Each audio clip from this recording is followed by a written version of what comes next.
Los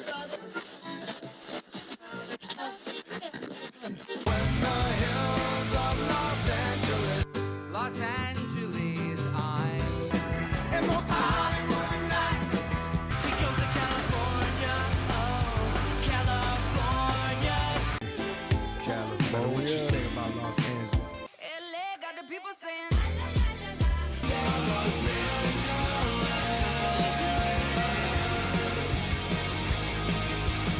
You're listening to Corner of the Galaxy on cornerofthegalaxy.com.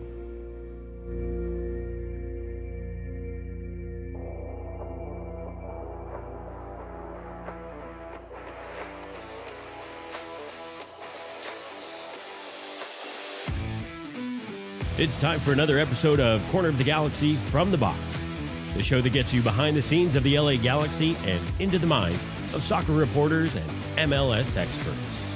Your hosts for the day are Corner of the Galaxy's Josh Guesman and LA Times soccer reporter Kevin Baxter. Let's start the show. Hello, everybody, and welcome to Corner of the Galaxy from the Box on cornerofthegalaxy.com. I'm your host, Josh Guesman, coming to you on a Monday, August 22nd. Galaxy coming off a 3-3 draw with the Seattle Sounders. I'm not really sure what to make of that game. We're going to talk about it. Galaxy dropped some points. Riqui made his debut. We have some rumors that continue to bubble up. These are not going away, so we're going to talk a little bit more about those as well, and then talk about the road trip coming up, the playoff picture, all those fun things. That's where we're headed right now, all right? In order to do all of that, we are going to be joined by one of my favorite people, well, at least today. I'm not going to say all the time, but at least today, Mr. Kevin, the Panda Baxter. Kevin, how's it going, buddy? You forgot to say Ted Lasso's going to be here, too. I was going to say, for those watching on the video feed, Kevin got his Little People Ted Lasso toy play figurines, which we both ordered at the same time so that way we could have them. And then what happened was I brought mine home whenever I got the box. I showed it to my 2.5-year-old. He thought it was awesome, so then I had to open the box, and I lost all of the resale value, I guess, there, Kevin. So we got Keely, we got the team owner here. There's Ted. There's Coach Beard. We have Rebecca's the team owner. Rebecca, of course. Mm-hmm. Right? We got oh man, Sam over here. Yeah, good job prepping for this, Kevin. You don't remember all their names. That was good. Way to go. Way to start the show off on a positive note. Looks like we know what we're doing. Hey, congratulations on covering an LA Galaxy game on Friday night, by the way. We got pupusas, by the way. I'm wearing my favorite AFCHA pupusa hat because I'm currently missing those pupusas as we sing. I did not get to eat dinner, so I'm going to be a little hangry tonight. So I'm warning you. We lost your audio. So whatever you did, whatever you were touching, whenever you were trying to do a million different things, you now no longer have your audio, which is maybe it's good because I can talk then, and that's fine with me. Yeah, you might want to try like pressing something or wiggling a cord or something like that, Kevin. Good job. Too many moving parts over there. But LA Galaxy getting a little 3-3 draw with the Seattle Sounders, not exactly the way that I think anybody expected it to happen whenever it went down. I don't know. I still don't think we have you back there, Kevin, because I don't hear you moving around frantically like normal. Galaxy go up 2-0 in the first half. Maybe that was good. Maybe that wasn't good. But however it ended up happening, the Galaxy ended up going up 2-0. We know the Galaxy then gave up 3 unanswered goals in the second half. Whenever that came about. And then eventually they end up getting a penalty kick from Joveljic. So it was a very topsy-turvy sort of a game, and it was certainly a game where you sit there and go, I'm not sure the Galaxy ever deserved to be up 2-0, but I'm certainly sure that perhaps the Galaxy didn't deserve to lose that game. So maybe the draw is the sort of fair answer. Did we get you back? Can we hear you now? I don't know. No, Can you hear still me? Can't hear you. Oh, okay. There we go. I fixed it. I fixed there it. I am. There, okay. Yes. Okay, we got it. See, it's your fault. But Yeah. you and I were talking about this beforehand, and I know what you were talking about, whether it was a deserved result. You know, it's kind of hard to look at this game. At one hand, it's a complete disaster. They let a 2-0 first half lead, halftime lead, 2-0. They led at halftime. They've led at halftime 6 times previous and never lost a game. Not even drew a game. Correct. They were 6-0, and then they fall behind 3-2. At that point, in recent years past, the Galaxy give up at that point, right? They don't come back. This time they did in stoppage time to get a point, and it's a valuable point. But I'm still not. I still am not comfortable. In my own mind, was this a disastrous game where they gave up a win that they really could have buried the Sounders? Or is this sort of a positive thing because they did rally and come back and they have a little bit of momentum because they scored last the stoppage time goal that got them a point? Before we get too far, let me give a shout out to Lewis. Lewis, a little $10 super chat and says, birthday shout out to Renan, aka the Commander. Happy birthday, Commander! You the best. So a little happy birthday thing. And by the way, $10 is the appropriate amount that we charge here on the show for birthday shout outs. So if anybody would like a birthday shout out, like if Larry Morgan wanted us to wish him a happy 70th birthday, which was last Thursday, he could pay us $10 and then we would wish him a happy 70th birthday, right? That would. But until he pays, we don't even mention that he's 70. We are absolutely not. And then at $10 from Mac, saving my sanity on my job site all these years. So we're helping out. We're creating a maybe a disappointing environment, Kevin, over the years, right? But we're creating a sane environment. I think that's the last thing I'd think. But maybe, Larry, I'm surprised to hear you say that 70. I don't think he looks a day under 85. He doesn't. If you told me he was 90, I'd believe you. Just this game is really weird, though, Kevin. I mean, you talked about it. I will point this out. The only team that the LA Galaxy scored first on and then came back to lose this year so far was Seattle. Right, and that was when it was up in Seattle. I think they lost 3-2 in that game, if I'm correct. Yeah. So they improved on a goal this time. They were up 2-0. They had a chance to be up 3-1, and I think that's where everybody's really going to sort of point to this when you look at it. Is Kevin Cabral had a chance to make this game 3-1, and if you were 3-1 in the second half, that game should be over. Even Seattle, I think that takes a little bit of heart out of there. But instead, you allow 3 unanswered goals. In fact, the Galaxy get countered on the exact play that Cabral misses from just off the line. And they get countered all the way back down and, end up going down. So it goes 2-2 then, and then it goes 3-2, and then Joveljic penalty. Listen, the Galaxy got lucky on that penalty kick, too. I mean, that's pure chance more than anything else there, Kevin. I can't say that you created that chance. And if you look at the expected goals in this game, you can't sit there and argue that the Galaxy were the better team. I don't think they were. I think Seattle was the better team. The goal and the penalty only came because of VAR. The referee did not call it on the field in real time. And then Seattle's third goal was actually, I thought, a series of outstanding saves by Jonathan Bond, who just got no help from any of his defenders. That's sort of been his story, though, isn't it? I mean, I feel like that's his story, where we have seen over and over again the fact that he is not getting that sort of defensive support. I mean, Rusnak had 2 shots on the one. The one goes off the crossbar. Jonathan Bond had nothing to do with that, but the next one goes off the post. And whenever it goes off the post, the Galaxy tried to scramble and get there. Jonathan Bond ended up sort of tipping that away and moving that out. I'm frustrated by the fact that there is no momentum that seems to be consistent or gaining, right? Everybody wanted the Vancouver game to be the switch. And we've talked about this of this team this whole time, right?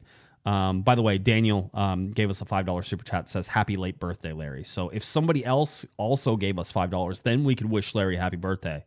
Because we have can't 5, right now. But we can't do it right now.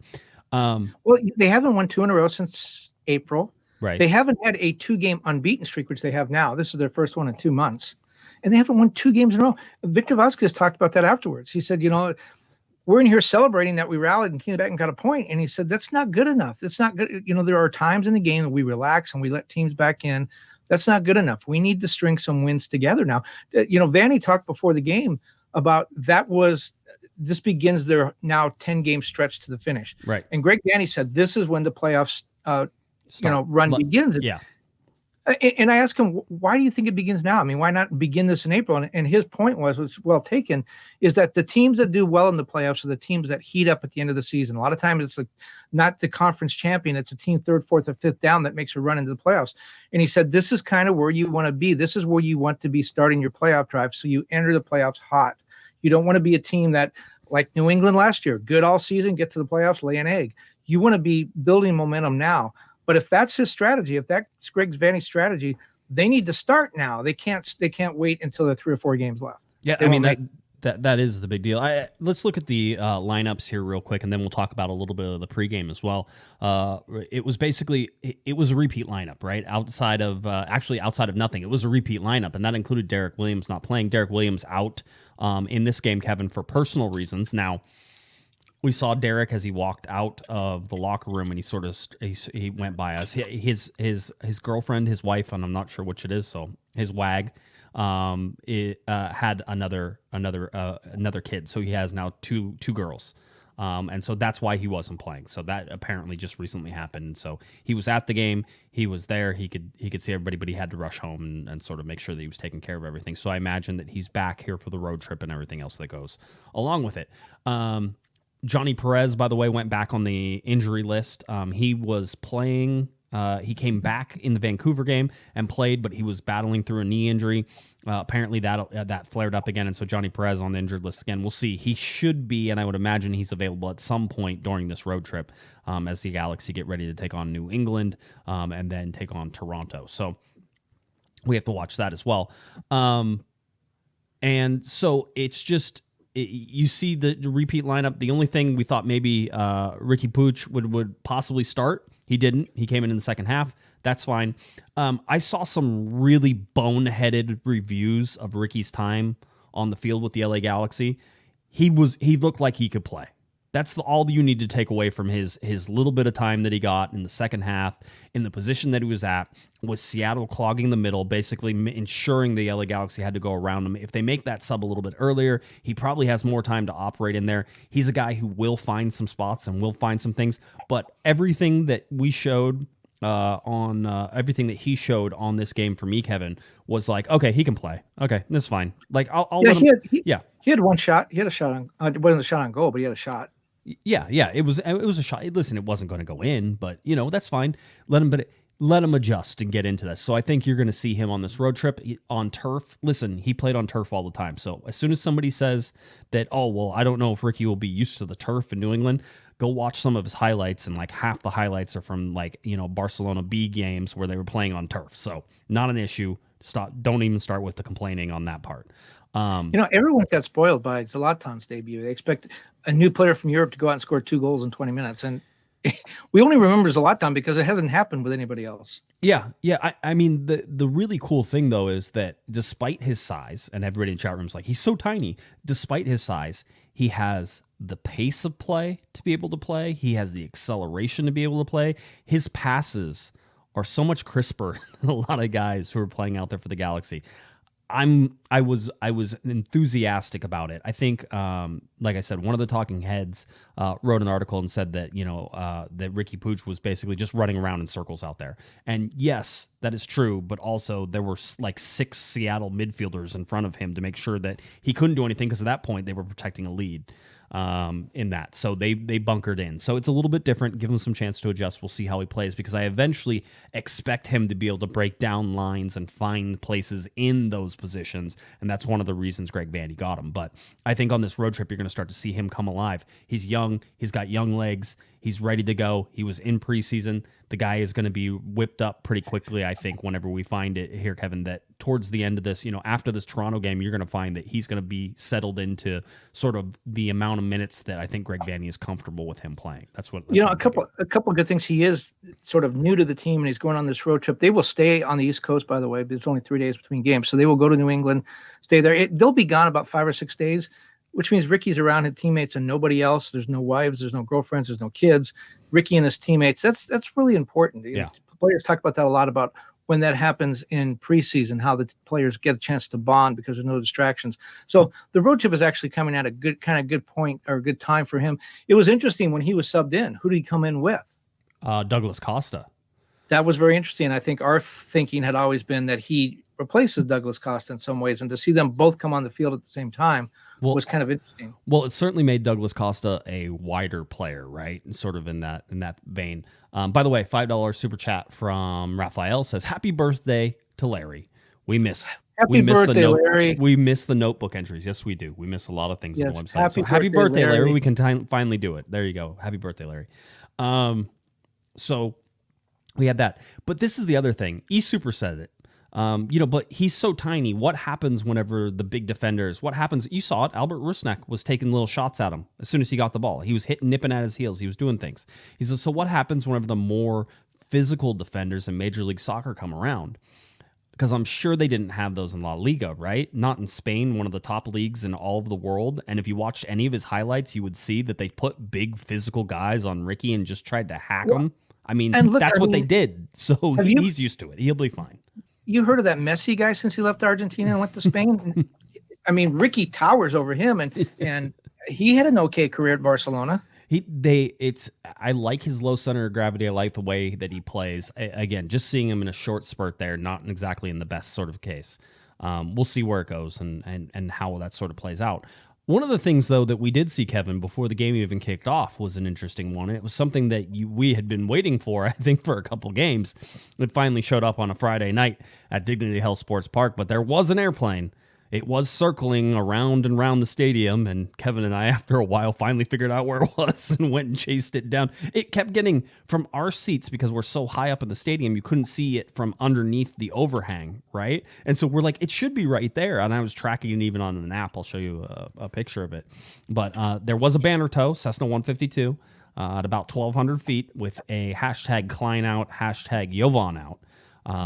Airplane that flew around the stadium. It's leaving. Yeah. And there it goes. What do you think? It flew around for 30 minutes or so, 30, 40 minutes, something like that? Maybe. I mean, like, we couldn't see it the whole time, so it was hard to tell. Right. But it was supposed to be their last home game. The Vancouver game was supposed to be there. It was supposed to be there then. It was not. It was grounded by weather. Yes, absolutely. And so we were able to sort of track it and see where it was flying around and also that sort of fun stuff. So I don't... They've been on the ESPN broadcast. It looked like they were trying to shield some of the Klein out signs that were sort of hanging by different places and doing some different things. And so it was really interesting to sort of see something flying over the stadium and whether or not, I don't know if the commentators on ESPN, if Twellman and John Champion talked about it, because I didn't listen to the game. I was at the game. Usually we don't listen to it. So there was that part of it. Certainly, and you and I were talking about this a little earlier today because we were kicking this around as a topic. But Raphael gave us another $5 super chat and says, "What's the over under on Klein getting an extension now?" So we talked about Good Herbalife. segue. Right? Good segue. Right. We talked about Herbalife on the last show. You hinted at it on our Monday show, and then it came out on Tuesday. In my mind, they buried this news almost completely whenever you look at how they held the event and then the timing of Ricky's first press conference and everything else that sort of led into a Friday night game. The Herbalife thing was like a speed bump going over the freeway. You were like, bump, bump. What was that? I don't know. Well, okay. It was something. One of the things we talked about earlier today is the Herbalife deal means $35 million to the Galaxy over the next 5 years. That's money and income and things. I know you talked about they have a whole sponsorship department, but the president of the team when the contract was signed is Chris Klein. He just brought $35 million into the team. Chris Klein was here when Riqui Puig came. He was here when Bergman came. He was also here when Costa came. So, what we were talking about earlier, and I don't know that we ever came to any kind of definitive answer, is Chris Klein's job in danger? One, his contract is up at the end of the year, and he's not signing a one-year deal. Right. So that the Galaxy and AEG have to say, this is our guy for multiple years, 3 to 5 years. We're confident in him. He's already signed 2 5-year extensions. He's been here 11 or 12 years as president. We're going to have him for another 5 years, or this is not our guy and we're going to move on. What is he, if he makes the playoffs, does that save his job? If he misses the playoffs, does that mean it's over? What do the Galaxy have to do to save Chris Klein's job, or is he safe? Yeah. Well, and we even went above that too, right? Because we were talking about Beckerman, and with Beckerman and all the expansion that's going on at Staples Center / crypto.com arena, down in at LA Live, and just all the Kings making the playoffs. The Kings making the playoffs. Is Beckerman's job safe? And I would certainly say that Beckerman's job is a lot safer than Chris Klein's right now. I think that seems to be at least the thing. But that's, if you're looking for change, that might not be a good thing, because we know that Beckerman and Klein are they get along, and they see things, I think, similarly in a lot of different ways. So that's sort of been his guy. Now, whether or not he can divorce himself from his guy, it's a big question. For me, the Herbalife deal gets tipped to AEG, because AEG is the one who has all that sponsorship. They're the know-how on that. They're the ones who got that done. So good job, AEG. For me, you can take credit for all the signings you want, but you also have to take credit for all the signings that didn't work before that if you want to take credit for these ones. So that doesn't necessarily, and everything that's happening right now, sponsorship, player signings, everything is normal in the course of operating a club. But if you look over the time period that Chris Klein has been involved with the club, is there enough there to say that he deserves another extension? And I even made the argument, Kevin, tell me if he didn't take the extension with the LA Galaxy, okay? If he doesn't, because they're only going to offer him 1 year. Maybe Dan Beckerman is like, and we're going to offer you 1 year, Chris, and that's it. Take it or leave it. And Chris Klein says, I'm going to leave it. Tell me which MLS team he goes to. No, he goes to the World Cup committee. He's going to be president. He is president right now, co-chair rather, of the 2026 World Cup host committee for Los Angeles. I think he somehow morphed that into a full-time job, and I think that could be a full-time job. I mean, it's getting close now, and I think the League's Cup tournament that they had there that sold out. A lot of people now are talking about SoFi. A lot of buzz around the stadium that I hadn't heard before, and now might be the time to jump on that. It might actually be a good thing. But when you look at, so Chris Klein comes in 2017 after Bruce Arena leaves, blows everything up, and they make the playoffs once in 5 years since then. And you look at the good signings. Okay, he got Zlatan, fantastic, one of the greatest players in MLS history. They won one playoff game with Zlatan. They didn't even make the playoffs one of those years. You could make the argument that was a great signing, but he wasted the guy. 2 of the greatest years in MLS history. It didn't win the Galaxy anything. He had Pavone here, didn't win anything. He's had Chicharito on his 3rd year, hasn't won anything. It's great to bring these guys in, but you're bringing them in to win games. And if they don't win games, they don't make the playoffs, you've just wasted it. So when you even when you look at the good signings, did they really get anything out of those? No. Well, I mean, not from the field side, right? Because you would imagine that Zlatan was a financial success in terms of what he brought to the team and how many jerseys he sold and the PR that he brings just in the attention on the LA Galaxy with that. So, I mean, that's successful. Again, give credit where credit's due. That's successful. But if you can't tell me that Chris Klein can land at any other Major League Soccer team right now, then why would the LA Galaxy keep him? If the LA Galaxy are supposed to be the standard bearer for Major League Soccer, they're supposed to excel, they want excellence, they want all these things, then how do you sit there and even think that Chris Klein has the chance to be extended? Because you and I both know if Tim Leiweke was in the job that Dan Beckerman holds, and when Tim Leiweke was in the job that Dan Beckerman's hold, Leiweke's job was to strive for excellence and to put pieces together that would win championships. And he was focused on the LA Galaxy, he was focused on the Kings, he was focused on all those things. But it was about making the LA Galaxy the best. And you can't sit there and tell me that Tim Leiweke wouldn't already have been in Garth Lagerwey's ear and said, listen, whenever you're done, we're just going to dump a whole bunch of money on you. You're going to come down here. You're going to be the president of the LA Galaxy. We're going to let you run this, president, GM, and you're going to set this up, and we're going to go with you. And whether or not Greg Vanney survives that, we'd see, right? Because obviously it's not Garth's guy. Could be, right? So maybe they work together, maybe they don't.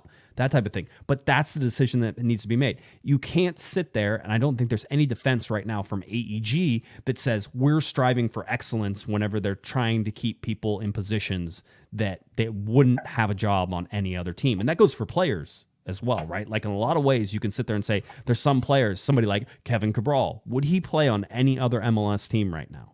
Not as a young designated player. Maybe as a lower, maybe as a TAM player, there might be some. But there's things like that. Those used to be the way that the LA Galaxy measured themselves, right? Which was, we want to be excellent. Now what's their measurement? We want to be with the guy who probably couldn't be a president at any other club. Well, and you mentioned Garth Lagerwey, and people might say, well, I know him a little bit. He's very happy in Seattle, but he's been there 10 years. Guys like him thrive off challenges. He's built the team. It's been successful. It looks like Seattle may be entering a period, even though they won the CONCACAF Champions League this year, they may be entering a period where there's going to be some rebuilding. Maybe he's not up to that. Maybe he's not up to it there. He'd like to go rebuild somewhere else. Maybe he's up to the challenge. I know that there's been a lot of talk about him going to Atlanta, where there's a vacancy there. So, if he's thinking about moving, maybe the Galaxy step in and say, hey, why go all the way to Atlanta? Why not come to California? Todd Dunovet's out there. He's kind of a guy I think would be good. But when you look at what the rest of MLS is doing, I think you can make the argument that Galaxy has been passed by. I mean, look at what has happened in Seattle. Look at Austin, where they went from nowhere to the top of the table. Look at what's going on in Nashville. Atlanta. I think you probably mentioned Atlanta, but Atlanta. Atlanta's kind of going down. But John Thornton, the great job he's doing at LAFC. Yep. You don't see the Galaxy doing anything to match what those guys have done. It's still kind of the old standard thing the Galaxy have done, even before Bruce. It's not working anymore. We're in a different generation now. So why isn't then the question for AEG, the question for the LA Galaxy as the entity that AEG owns and operates is, why are they not in somebody like Garth Lagerwey's ears? Why aren't they in Tim Baspachenko, who Greg Vanny worked with? Maybe they don't like each other, but why aren't you in his ear saying, hey, you know what's really nice? The weather in Southern California and the house you're going to be able to buy in the ocean with the amount of money that we're going to shovel into. You know what? I wouldn't even sell that. What I would sell them is, hey, you can't get people to come to Columbus or Kansas City or Real Salt Lake. You want to try to recruit a European player to LA? Look at all the ones we've gotten. Come over here. You'll be able to. And look at how much money we have. Yeah, I mean, and this is where it sort of gets into it. It was really interesting. I don't know if everybody saw the article that came out today in the LA Times. You had nothing to do with it, so you won't get any credit. But on the stadium renovations that are going on at crypto, I mean, it's a ridiculous high dollar amount of money. They are, and the comments in it, or sort of the commentary on it, was that AEG has to keep putting money into this because there is more options in downtown, in and around there with SoFi Stadium, all the new things that are around. You have to make your stadium an inviting place to come, and you have to make it state of the art, and you have to make it different than everything else, and you have to keep updating that. And it's 20 years old now, right? And so if you do all those things, that's how you keep it up. Well, look at Dignity Health Sports Park. I mean, and people in our Discord, we were talking, and I said, listen, I've heard little rumors that there could be something that updates the entire stadium, that spends a lot of money at that stadium if they're going to do it before the Olympics comes, right? So it's not that they're not doing it, but these are the types of things that AEG has to do, one, to maintain their investment, and two, to make their investment grow. If they're not going to have somebody like Tim Lewicki, who is going to strive for the excellence that I think Los Angeles deserves, certainly in the market that they have with the stars and everything, then sell the team. Because being mediocre at what you do in a star-driven, title-driven city such as Los Angeles means you'll be an also-ran. You'll be limited to the very back pages of the LA Times, even if they decide to write on you at all or cover you at all. I mean, that's where they're putting this team if they don't have that in mind. Well, you can't go much further down than we've already gone at the LA Times. Did you realize that the Galaxy game I covered on Friday got less than 600 readers? Yes. Online. Yes. Just nobody. Yeah. Do you know why nobody reads it? Because you guys don't cover the LA Galaxy on a regular basis anymore. So I was going to say because my stories are terrible. No, that was going to be my. But you talked about You mentioned as your time peg for fixing up the Diggity. You mentioned the Olympics. I think they face an even tighter deadline. I think they got to start going if they want to attract teams during the World Cup. Now, SoFi is the stadium, whether it's the stadium for the final, quarterfinals, group play, whatever. That's Southern California Stadium. The one and only stadium for Southern California is about 8 miles from Dignity Health Sports Park, if that. We know they have tremendous facilities there. Are they World Cup worthy right now? Probably not. If they could we know they have those fields there. If they could upgrade the locker rooms, the weight rooms, maybe have a cafeteria or something in there to attract these teams, that's where they're going to get competition too. A lot of the European teams love going to UCLA. Yeah. They love going to Pasadena. They like the hotels. They like the fields. If they can attract teams to Dignity Health Sports Park by upgrading the facilities there for the World Cup, then obviously the Olympics follow. And they'll be back at the Velodrome, and maybe that outdoor arena becomes part of the boxing competition. A lot of things can happen, but they're starting to face deadlines now. You can't start these things like 15 minutes before the teams get here. Yeah, 100%.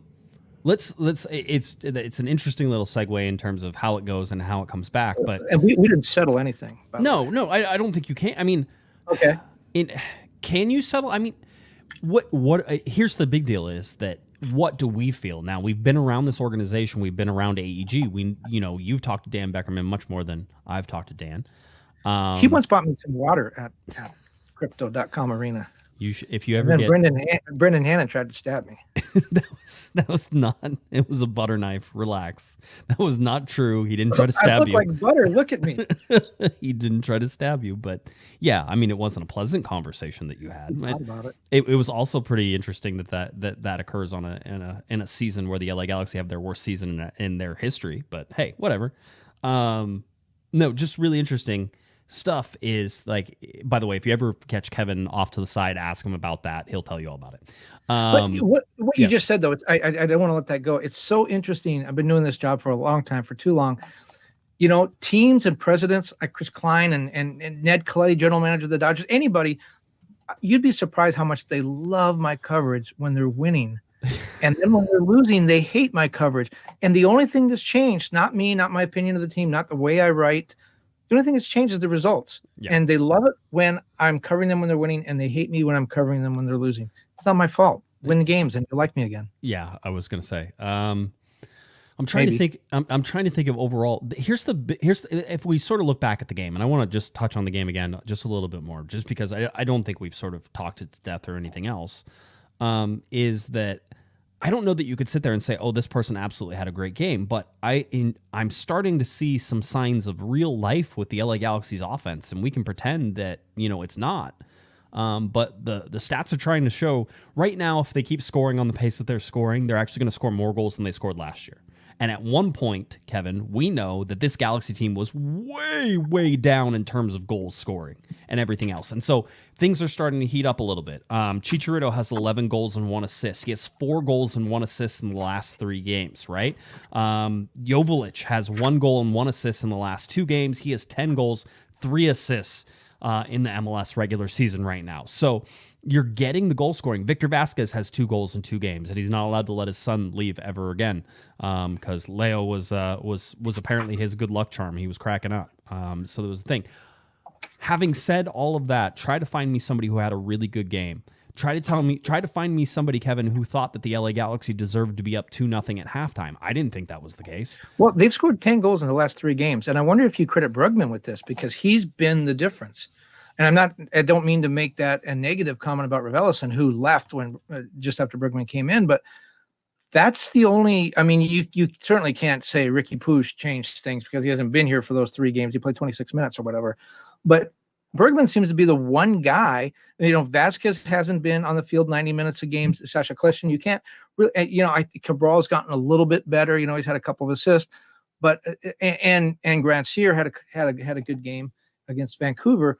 But Bergman's been the one guy that, and I don't know that he's done it, but maybe he's freed up Mark Delgado and others to get a little bit more involved. Maybe that's the difference. Yeah, Delgado didn't have a horrible game, although he did have that missed pass and miscommunication with Cabral that ended up leading to a goal for the Galaxy there. But see, whose fault that is. Is it Marky's fault or is it Kevin Cabral's fault? I mean, just blame them both. That's what I say.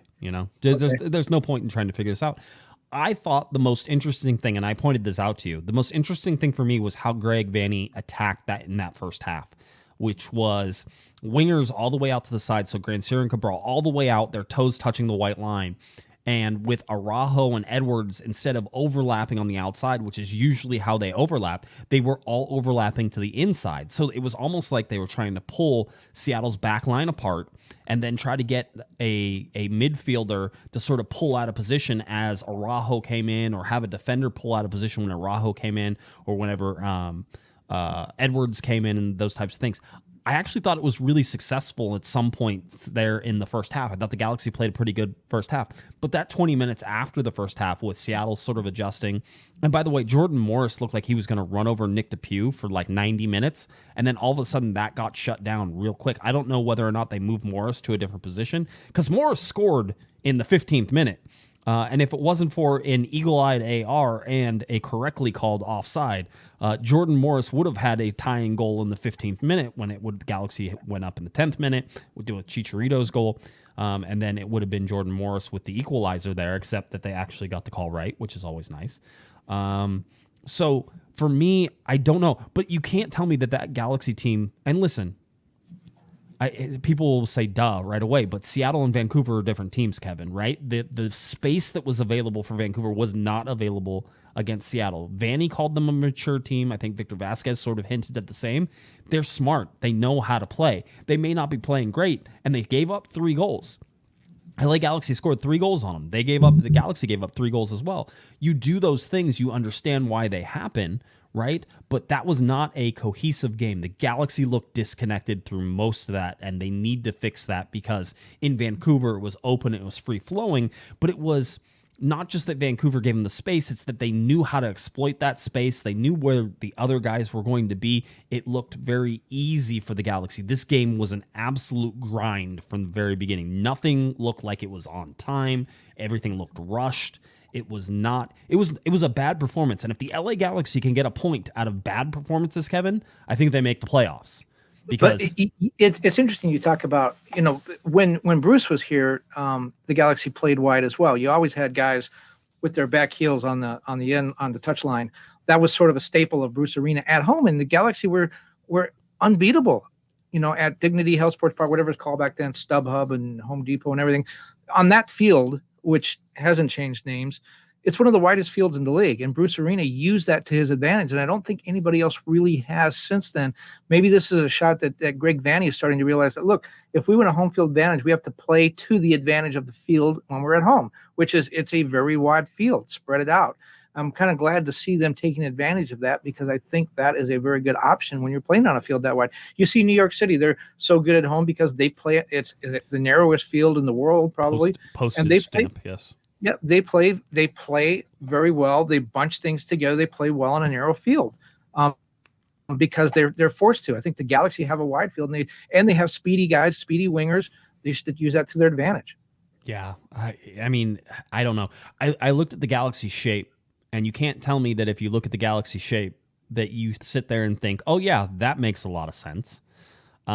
It's too discombobulated. I did like some of the strong connections between, Brugman, and then you had Victor Vasquez, and you have Grandsir, and you had Depew on sort of one side and Edwards on one side. But you look how strung out it gets with Chicharito and Delgado and Cabral and Araujo all operating in a lot of the same space. Now, listen, average position, it just means some guys run more than others, right? It doesn't mean you're occupying the exact same space. But usually when the Galaxy play better, we see a better sort of understanding of what those groupings look like and sort of the better spacing. I didn't love the spacing in this.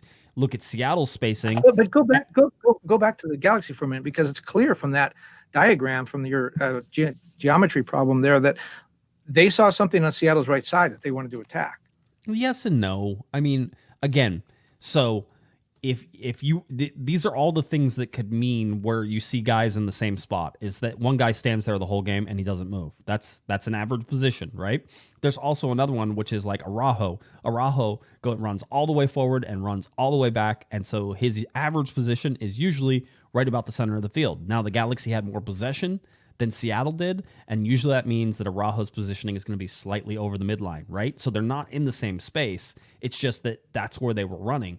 Usually, though, that could mean that they were trying to foot, like you said, Kevin, they were trying to overload, right? And that's why you see more things on the right. But quite honestly, while the goal came from that side, I thought they actually played a little bit better down the left-hand side, which was a little bit more stable in its positioning. It's really, again, average positioning doesn't give you all the information that you want to see the runs and to see the space and sort of see where it is. But if you go from the LA Galaxy's average positioning, which is sort of, again, clumped together and it doesn't look real cohesive, and you go to Seattle has a better shape, right? And you see Seattle jamming the center of the field, right? And so that was, again, some of that was whenever it comes into the second half and sort of where they're sitting there, right? But that to me was adjustments. And I think Damian said it as we were walking down to the press conference.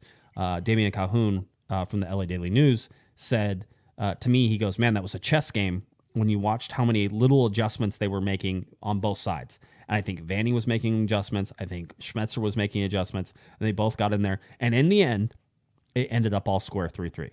But I thought Seattle played better. I thought Seattle was unlucky not to get away from the win there. So for me, that's where I sit there on that game.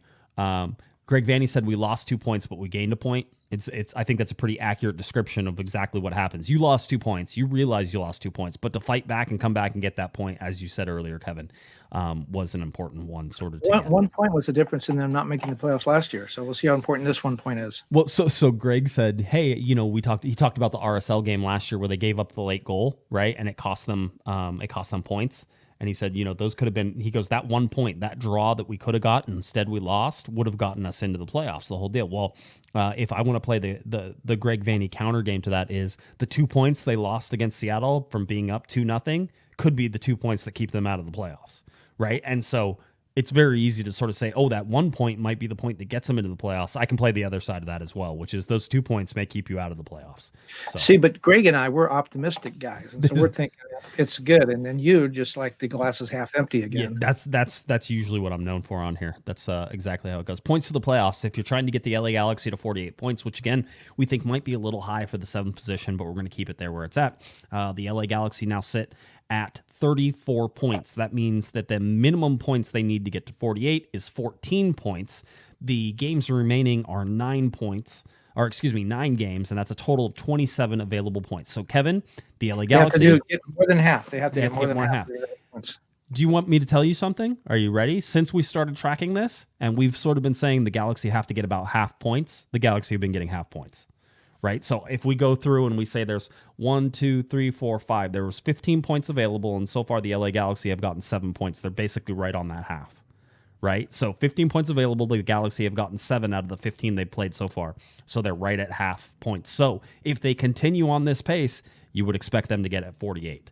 So that's sort of one to keep out. But the problem is that it's not sort of spaced evenly. The Galaxy have just 3 home games remaining, and 1, 2, 3, 4, 5, 6 away games. That's not spaced well for them, Kevin, in terms of how they've been doing. And if we look at the home and we look at the away points, we can see that the LA Galaxy have struggled, even though they started out well. They have struggled on the road. And if they're going to struggle on the road, it's going to be a problem for them. Are you counting over there? I know. No, what I was going to say is when you look at the standings, though, I mean, all that's true and all that's well and good, but there are 1, 2, 3, 4, 5, 6, 7 teams within 6 points of one another, from 5th place Real Salt Lake down to 11th place Colorado. Yep. They're separated by 6 points. So one win, if all the other results go your way, say you're Colorado in 11th place with 32 points, you get 1 win, you go all the way into the playoffs. You get 1 win in the draw, and all of a sudden you're comfortable. You're fighting for a top 5 spot. The Galaxy are 34 points. They're in 7th place only because Vancouver is 34 and Seattle has 33 and Portland has 33. The Galaxy are ahead of them only because of the first tiebreaker, which is total wins. They have 10 wins.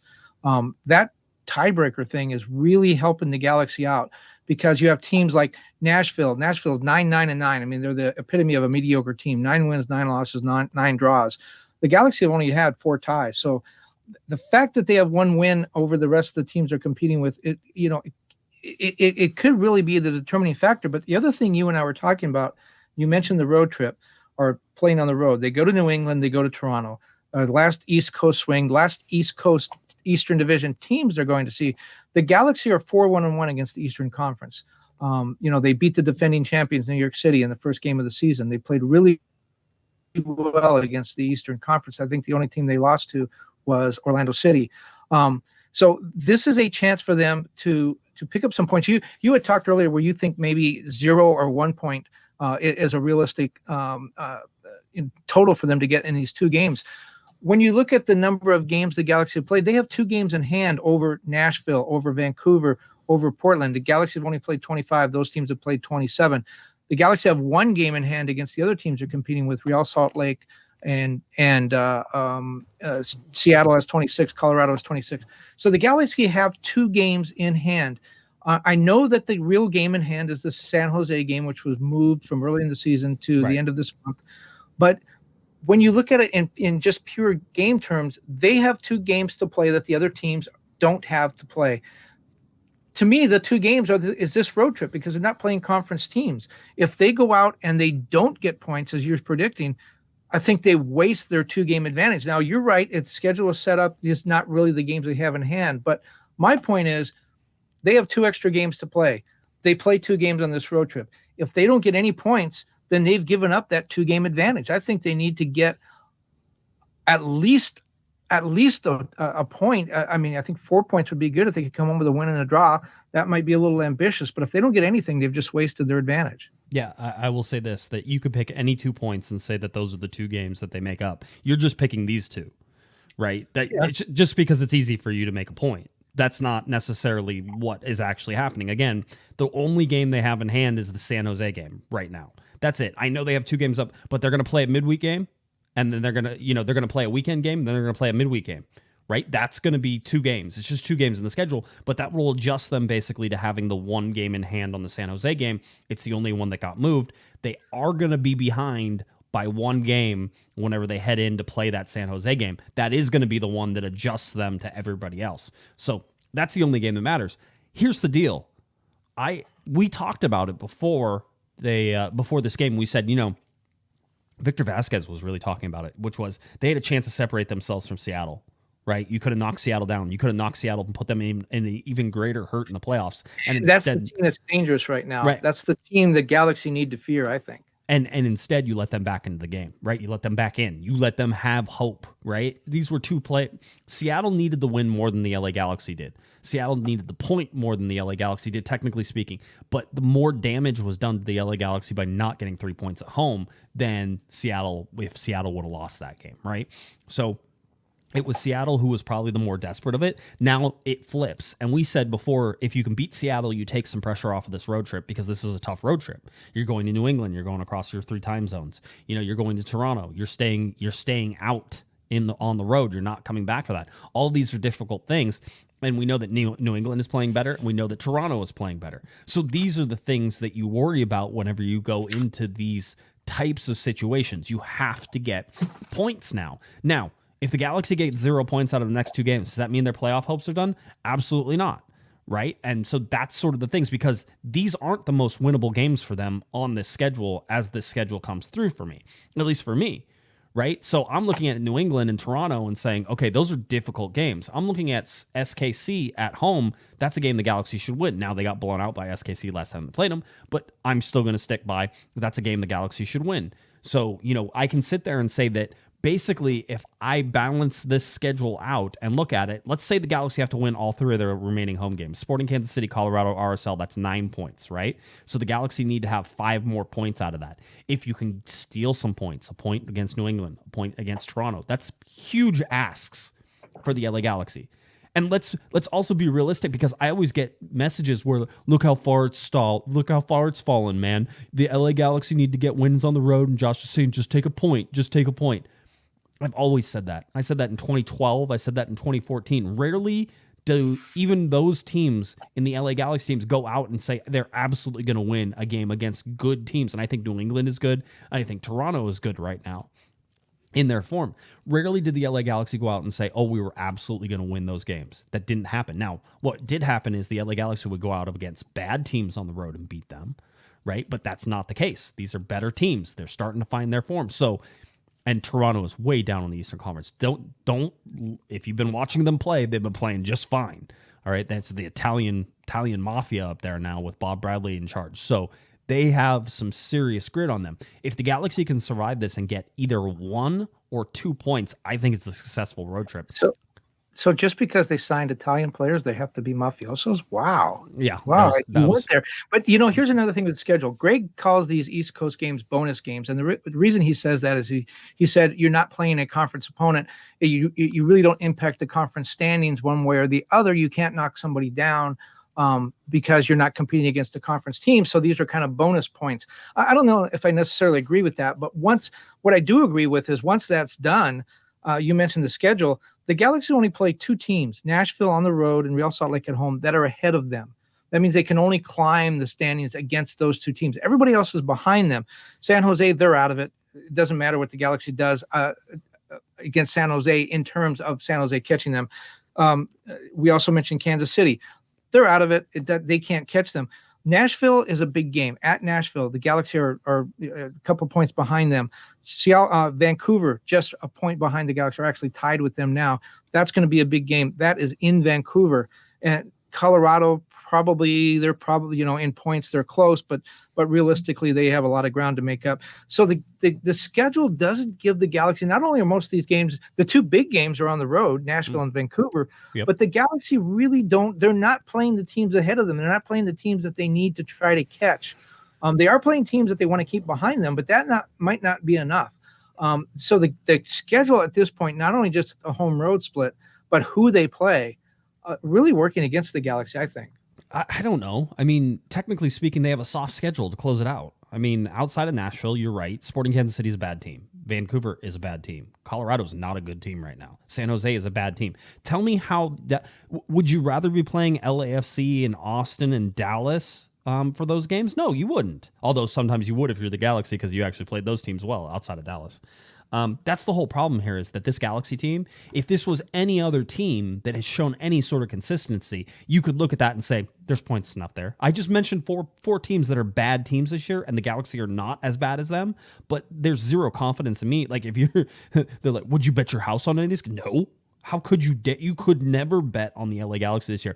I have seen people making money betting against the LA Galaxy, especially whenever they're heavy favorites. So this is the problem is, if there's one thing that changed, and it's only one thing, it's that it would be that like the Galaxy could beat the bad teams. Like they played against Vancouver and they beat the ever-living snot out of them, right? So you're like, okay, cool, 5-2. If they could do that to all the bad teams that are underneath them right now, they'll make the playoffs, no problem. Because the other good, you know what that means? That means other good teams are playing other good teams. And other good teams, they can take points away from each other. They can stall each other. That's why the 48 probably doesn't make sense. 45, 46, somewhere in there is probably where that playoff line is going to sit. And again, the double-digit wins, I think, are a big thing because I think it's going to come down to a tiebreaker again, like it did last year. The Galaxy lost a tiebreaker last year. This year, they're looking really good. The other thing, too, when you talk about the teams behind them, they're playing bad teams. These teams have nothing to play for now, especially San Jose and Kansas City. Maybe Colorado and Vancouver think they have something to play for, but Kansas City just wrecked Portland's season. They beat them 4-1 last weekend. That was a big win for Kansas City. San Jose, they just ended LAFC's winning streak. LAFC had a chance to match the all-time MLS winning streak. San Jose, they went in there, I thought, really overconfident, started Ryan Holland's head as a forward, and San Jose just said, no, not on our turf. And they beat them 2-1. So these, when the Galaxy come in to play San Jose, or they play Kansas City at home and they're trying to get into the playoffs and those teams have nothing to play for. Guess what they're playing for? They're playing to ruin the Galaxy season. Which and the is Galaxy so much fun. The Galaxy had always been a team with a big target on their back because of their success. And other teams, when they're going through a tough spell, they would like nothing better than to wreck the Galaxy season. Patrick says this playoff pennant race will be decided by grit, right? It'll be, and if you're taking that view, which I think is pretty clear. I think these are going to be grind games. These are all grind games for the Galaxy. And did the Galaxy have that? Have they shown that? They did in this last game. I was going to say they just did it against Seattle. So if there's a positive that you can take from that is that they found a way to get a result. If they can find a way to get a result out of New England, they can find a way to get a result out of Toronto. If they get 2 points from the next two games, Galaxy fans should be jumping up and down on top of their vehicles on the is it the 5th Street Bridge, the 6th Street Bridge? Which one always gets taken over? And now they're making make a 6th Street Bridge. That's the new one. Yeah. Who is the grind? I'm thinking of one guy in my mind. Who is the grinder? Who's the guy you want to be in a foxhole with? Brugman, Gaston Brugman. I already like him. Who? Joveljic. He has no emotions. He's a robot. I am a machine. That's him. Did you ever see Over the Top? With Sylvester Stallone, he takes his shirt off when he scores. It was an arm wrestling movie. Did you ever see Over the Top? No. It's a great movie. Sylvester Stallone, he would turn his hat around and he goes, "When I turn my hat around, it's like I'm a machine." Right? That's Joveljic. He turns his hat around. Yeah. And if Will Ferrell or Jason Sudeikis aren't in the movie, there's a good chance I haven't seen it. So anyway, that's sort of where we sit with the game. That's sort of where we sit with playoffs. There's nothing that I think we've told you that you didn't already know. I think there's certainly some arguments about which games are important, and I liked how Kevin flip-flopped on that the entire time. Well, so bonus games or the most important games. It's one of those two. Just whatever. It's in between there. Yeah. It's a smorgasbord over here with me, in my opinion. You can pick whatever one you want. I wanted to talk about at least about the season ticket member event they had. I didn't get to go. I was actually busy with family stuff, and I don't know that we got invited. I didn't get invited. They definitely didn't want you there. And so I'm not sure that I'm sure there was press availability and stuff like that. I was busy with family anyway, so it didn't matter. But wanted to say that I think it was really cool because I've been getting stories from a lot of you, and you got the time and you got to sit and listen to Greg Vanney talk, which is something that we do on a regular basis.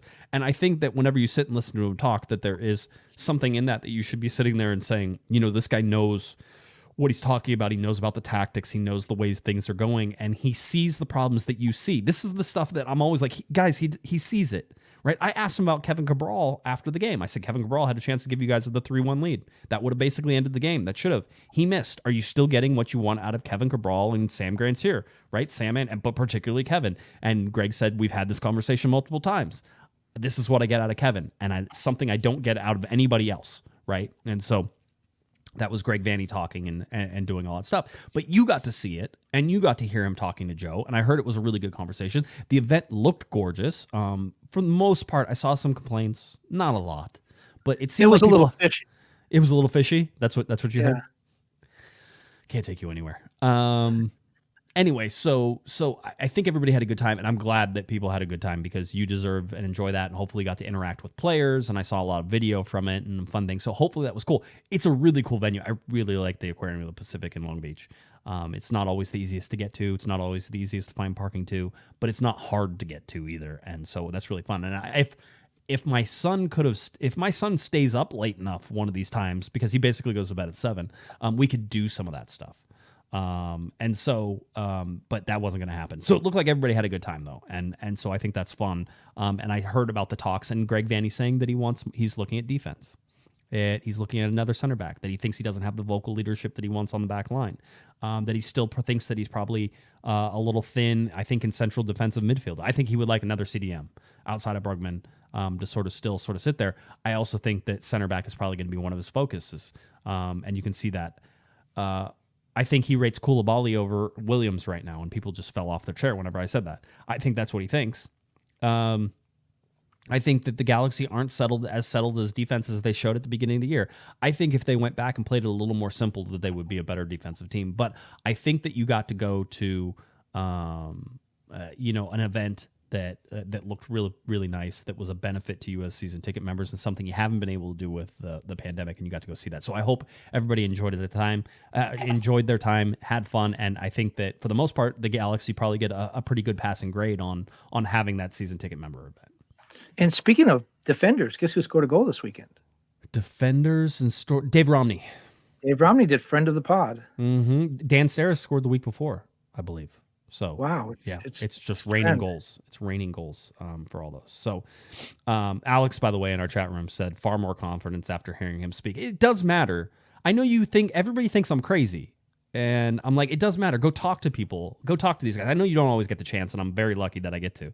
But go talk to these guys. You have a lot more confidence. And Greg said all that in front of his players, which was kind of interesting. Yeah, absolutely. He did. I think they know that. Marvin, by the way, gave us a $10 super chat. He goes, that hat, and then you posting a Spanish video made by a Salvi, and Panda equals your Salvi card is still up to date. All right, good. So I'm glad. Yeah, we're good. We're covered. Marvin did a great video. He sent it over to me, and if you go on my Instagram, you can watch that, and that gave me a good feel for what was going on. And I got some pictures sent by some of our listeners, and then I texted some other people and asked them how it was. So I reach out. I find these things out. So I think everybody did. Let's go to rumors, because rumors have been circulating. And Kevin, have you ever had this in all of these years that we've been doing this? And it's been a long time. In all of the years that we've been doing this, have you ever had a transfer window heat up after it was closed? Like this? No, and by the way, I need to say, to keep my Salvi card punched, I love that fact that at the pupuseria they give you the plantanos with sour cream. Yeah, it is. It's plantano frito with crema. That's the way you're supposed to have it, not the way the Cubans do it. But what I find interesting, it's certainly in LA, with LAFC still doing things, the Galaxy still doing things. This is the most active summer. Just forget the transfer window. All summer, this is Cellini came in at the beginning of June. The Galaxy started bringing their guys in sort of at the end of June. We started hearing about these moves. This has been the longest continual movement in roster building that I can remember seeing. And I remember, in baseball, you always have that trade deadline. A lot of things happen. Right. I remember one general manager told me, he said he hates this period. He says, you spend all winter building your team. You come to spring training, you put your team together, you put your offense together, you put your pitching staff together. And then in July, your rival in the division goes out and buys 16 new guys, and it's a completely different battle. And that's kind of what's happening here. I mean, credit to the Galaxy. They recognized where they had some faults. They recognized where there's some holes. They certainly have the money, and they were able to go out and get things they needed to address the concerns that they had. But now it's continuing. Yeah. But now it's continuing. It's continuing. And they're already starting to think about, according to these rumors, starting to think about 2023. And I'm not really sure that I buy some of these rumors. Yeah, we'll see. By the way, Manny gave us a $2 super chat and said that he took his pops for the game. Was fun watch for the first time. So that was good. I'm glad you got to do that. And then a $10 super chat from Patrick. Patrick, always in our chat room. Always appreciate it. Great show as usual. Onward and upward. That's from Patrick. $10 super chat. Remember, you can always super chat. Send us in. Ask us a question. Do all that stuff. You sort of get to change the topic. This is the only time that you have any voting power on things that we talk about ever, because most of the time I'm not listening to any of you on whenever it comes to what topics you want to go to. I just it takes too much time. Let's talk about rumors. Let's talk about rumors, because this is what everybody wants to hear. Let's talk about the two rumors that we're seeing for 2023 right now. One is Luis Suarez is starting to pick back up. We knew that he's going to be 35 in January. I don't see how this makes any sense at all. Because because I think you probably stumbled with your glasses and you're in the dark. I mean, say what you said to me on the phone earlier today, which was he's going to be replacing Chicharito, right? And he goes, "How does that make any sense at all?" And I said, "Well, Luis Suarez is a better player than Chicharito." Yeah, but if you're going to spend that spot, I think you spend it on. I mean, Greg Vanny's talked a lot about wanting to build a young core. That's the whole idea behind Grandsir and Cabral and signing Araujo, who's another rumor person here we'll talk about in a minute, Araujo and Efrain to these long-term contracts. The whole idea of all these multi-year contracts, Greg said it multiple times, is to build a young base, a core of players that will be together for 3 or 4 or 5 years. And now you're going to go out and add a 35-year-old to that and just say, wait, even bring Chicharito back at 34 and say, this is part of our core. No, it's not. How in God's green earth do you get you can't bring in a 35-year-old when you have an established young core? How do you get to that without, how do you drop 2 points? Please tell me. If you're building a core to go forward, I think you build that core. Now you just brought in Riqui Puig, who's 23. That's part of that core. And then all of a sudden you're going to add some old guy in and say, we're going to change our whole style of play for this guy who's only going to be here for 18 months. What is a core, Kevin? Let's get to that. What is a core? Is a core the whole thing, or is it the center part of the thing? It's the center part of the thing. Oh. But then you're going to change the way you play. It's your core. You're going to teach your core to play a completely different style to bring in Luis Suarez. It worked with Zlatan. Clearly, it worked with Zlatan. That was a 1 in a million. It didn't, and I'll tell you why it didn't is because you didn't have the core that you just talked about. But this is not that thing. You could bring somebody on a periphery and absolutely bring in somebody like Luis Suarez at 35. One, because Suarez is a better player than Chicharito.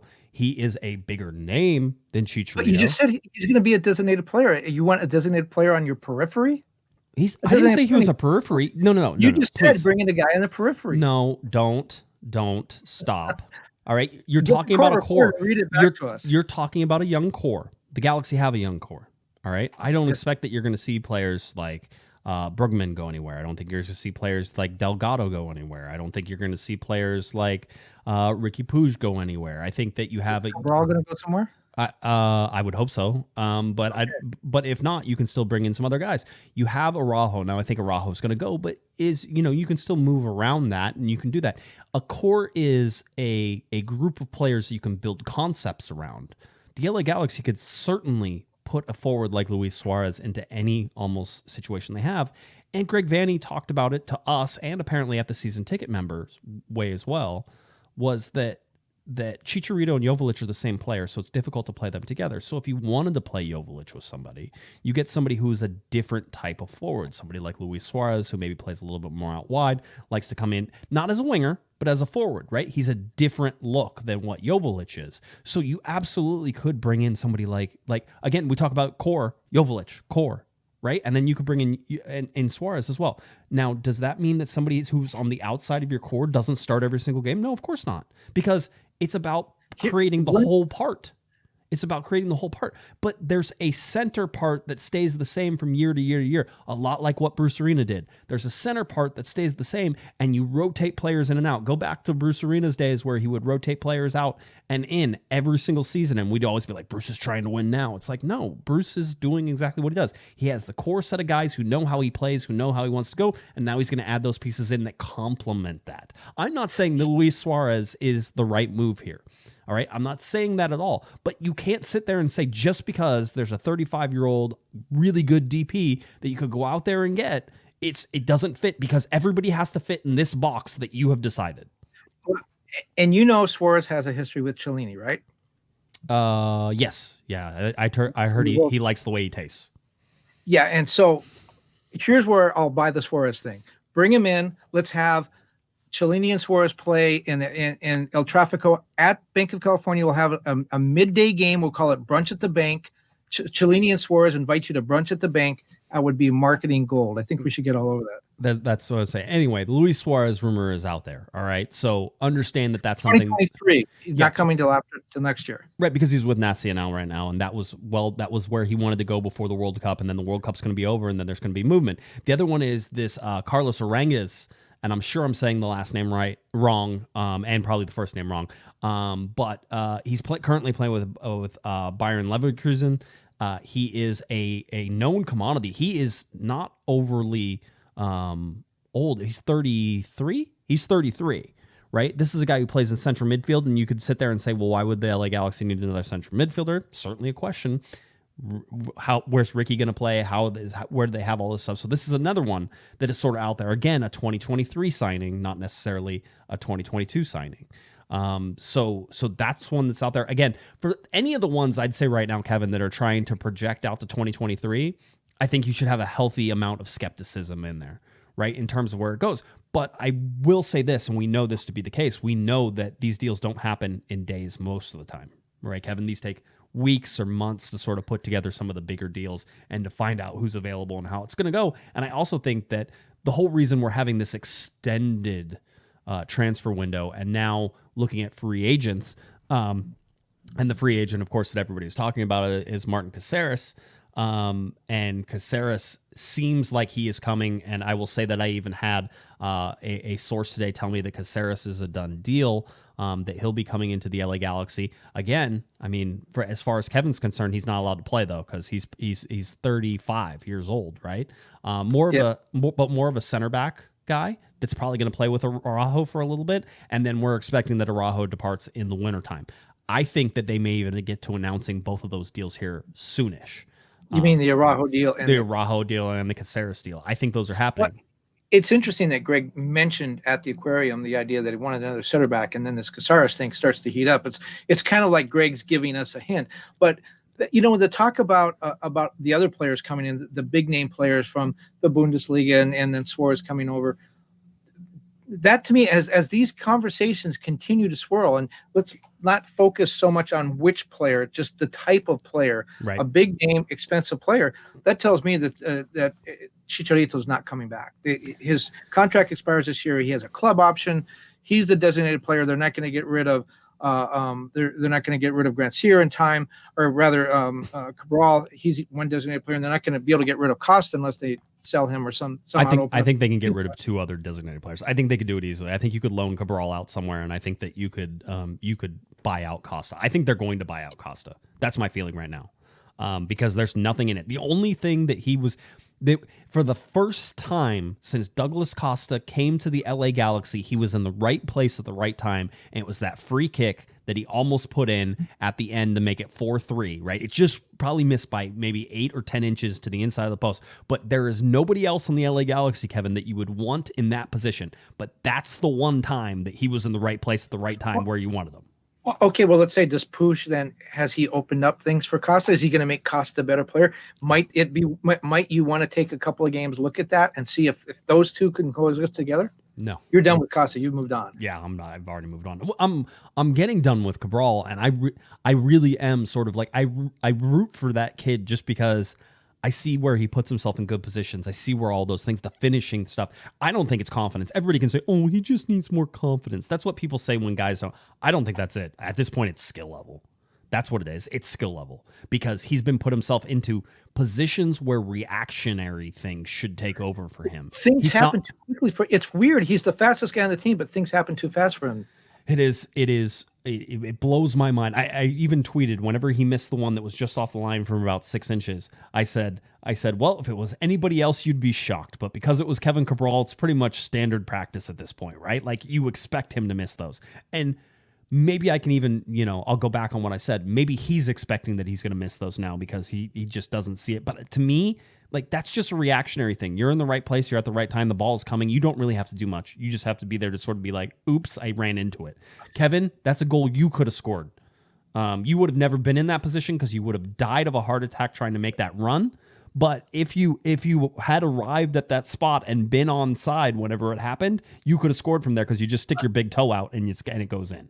I think one of the things is he doesn't seem to anticipate. The ball seems to surprise him when it shows up. I mean, no, but that's not true because he puts himself in such great positions. No, so he gets knows. in a position, but then when the ball shows up, it's like his feet don't work, or he's looking the other way, or so. It just doesn't seem. Again, it seems like the game is happening too quickly for him. He's not anticipating what's going to happen next. Chicharito is exactly the opposite. He's a poacher. He's always there, thinking 2 steps ahead, and he winds up being in the right place the right time, and then he finishes. Yeah. It just baffles me. He's one of the most interesting players I think I've ever had the pleasure of covering. And it's just, I've never seen anything like it. Usually like whenever you have guys who overthink things, Kevin, you can just like hit it real hard at them, right? Like hit it real hard at them. Don't like give them time to think, right? Just redirect. And that's not even the case with him. So it's just not there for me.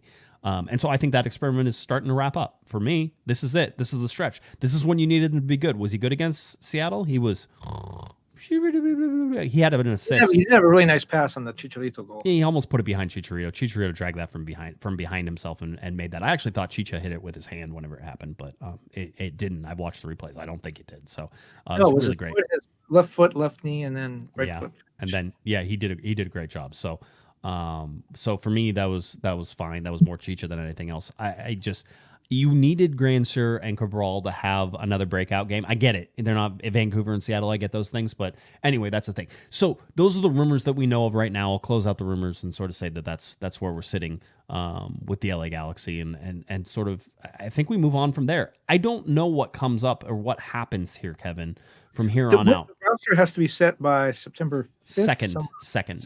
Roster freeze deadline, September 2nd. The only way the LA Galaxy can add, now apparently I was talking to Damien, and he was talking to somebody, and they were saying that the Galaxy still have a roster spot available, but they don't have an international slot. So do they have to go out and buy an international slot if they're going to put Caceres in, which they would because he's an international, he's Uruguayan, so he has to come in. But if they move Araujo, you didn't mention Araujo. The rumor is Araujo. Yeah, but Araujo doesn't take up an international slot, so it doesn't help. Right. And Alvarez, again, that doesn't help. None of that stuff helps. Right. And so it's like, who are you moving and how is it working and how are you putting it in? But it seems that the Caceres thing is real. It seems like it's happening. And I would love the LA Galaxy to be like, yeah, it's happening. But if it does, I think you're going to see Tuesday, Wednesday, Thursday. That's the announcing time. Galaxy will head on a plane on Friday. I believe on Friday. I think training on Thursday, media availability on Thursday. And the game is on Sunday. Is that correct? I think it's on Sunday this week. I was looking at it. I was trying to figure out 8:28. It's good right now. It's Sunday, yes, and then Wednesday in Toronto. Yeah, Sunday, Wednesday. Short turnaround. That's fun. We couldn't just play on Saturday, huh? Just couldn't do it. Almost impossible. Couldn't make it happen. Oh, by the way, one thing that you hadn't mentioned yet, but I checked into it because I'm really smart. Greg Vanney doesn't believe there are any problems with COVID vaccinations and going across the border. Remember, if you're not vaccinated and you can't prove it, you can't go to Canada. He thinks everyone on the roster, or at least everyone he wants to take, is ready to go, and it's not going to be a problem. It hasn't been a problem for a lot of teams in a lot of sports. If you had to guess one player that didn't get vaccinated, who would it be? Wow, that's a tough. I actually have two. I would say maybe Efrain and Derek Williams. Yeah, I don't think anybody. I think I'm with Greg on this. I was going to say I threw you under the bus there. That's a trick question you asked me. You wanted me to pick somebody. I didn't say thought. Right. You said if I had to pick somebody, that's what I would pick. But I think both of them are fully vaccinated. I think Victor Vasquez says screw it. I think he's like, nope, I don't need it. No, he really wants to go back to Toronto. Maybe that's what it is. Anyway, that's where the LA Galaxy sit right now. Greg tells me he expects a warm reception. He has Greg has five guys on his coaching staff, which would include physios and assistant coaches that were with him in Toronto. And I think there's 4 players, right? There's Raheem, Vasquez, Eric Zavaleta, and Mark Delgado, who also played in Toronto. Yep, absolutely. LA Galaxy sit in 7th spot, closer to the bottom than they are to the top, certainly. Just sitting on that precipice there again, trying to get points right now. Just some interesting graphs I ran across. Dejan Joveljic still scoring more goals at a quicker rate in terms of how many minutes he has than Zlatan Ibrahimovic. So Zlatan scored 1 goal every 87 minutes.